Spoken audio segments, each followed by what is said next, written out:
A gente retorna a Brasília. O ministro Alexandre de Moraes determina que Eduardo Bolsonaro seja notificado por edital sobre a denúncia apresentada contra ele pela PGR. Repórter Janaína Camelo chegando, o ministro afirmou que o deputado está fugindo da justiça. É isso que ele destacou? É isso? Bem-vinda mais uma vez.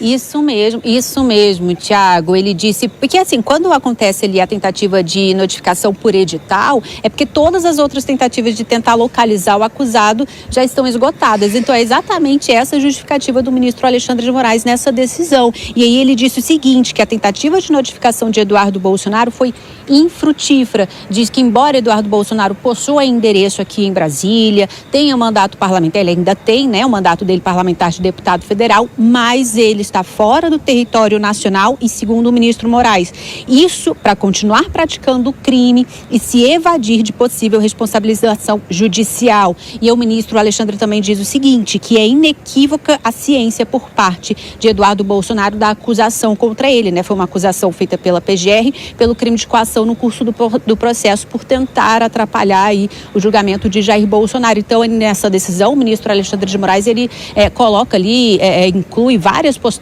de Eduardo Bolsonaro criticando a acusação da PGR contra ele. Então o ministro diz que ele sim tem ciência dessa acusação, né? Então mesmo ele não tenha sido notificado oficialmente, ele tem ciência dessa acusação. E aí ele diz o seguinte, o ministro, que não resta dúvidas de que Eduardo Bolsonaro, mantendo o seu domicílio em território nacional, está criando dificuldades para ser notificado.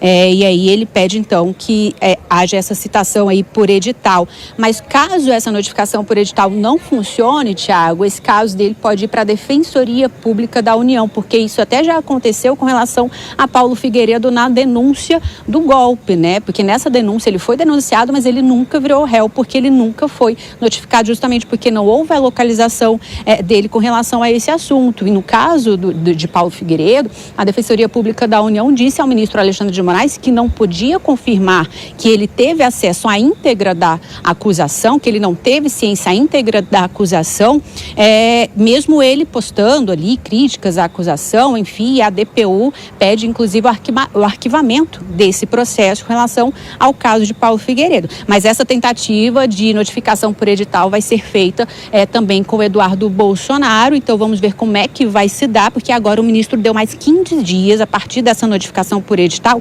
15 dias para a defesa de Eduardo Bolsonaro se manifestar. Ele não tem advogado constituído ali nos autos, mas deu esses 15 dias. Depois desses 15 dias, então, quem tem que se manifestar é a PGR. Então, essa expectativa para saber como é que vão ser ali esses próximos dias, se realmente haverá essa notificação de fato. Viu, Tiago?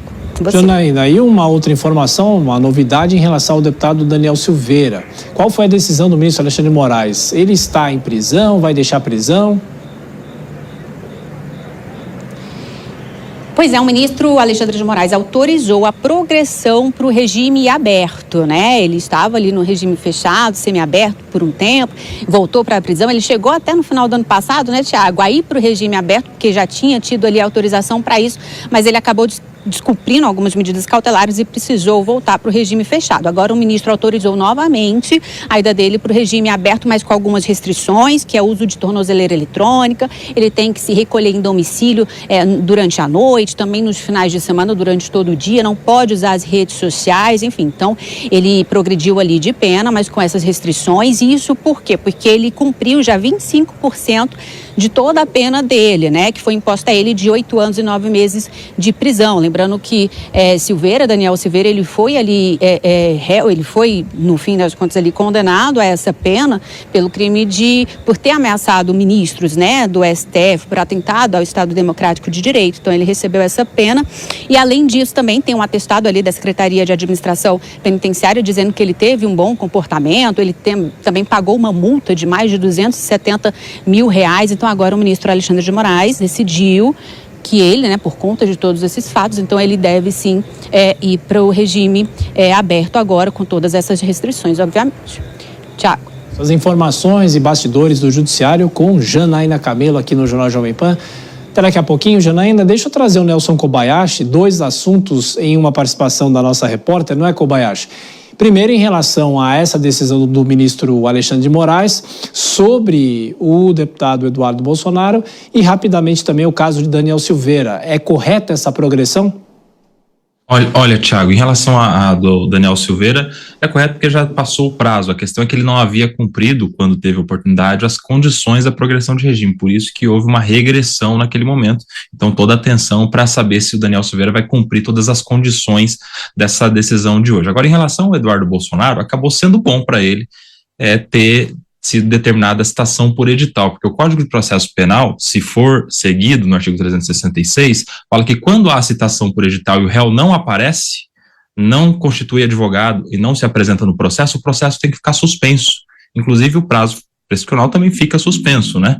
Só podendo o juiz produzir as provas urgentes, né? Antecipar a produção de provas, mas o processo não anda, não pode andar pelo que diz a lei, Código de Processo Penal. No caso do Eduardo Bolsonaro, como está nos Estados Unidos, em um lugar que poderia facilmente ser detectado, o ideal, o caminho correto seria o Ministério Público oficiar algumas entidades, até entidades privadas, para identificar o endereço correto dele e, através de carta rogatória ao governo americano, efetuar a citação dele, para que daí, citado, pudesse se oferecer defesa ou não, e o processo continuaria. Mas nesse caso, imagino que diante de todas as circunstâncias, não foi o caminho escolhido, nem pelo Ministério Público, nem pelo ministro Alexandre de Moraes. Vai ser citado por edital, e se for seguido o Código de Processo Penal, esse processo vai ter que ficar suspenso se o Eduardo não constituir advogado e não se defender.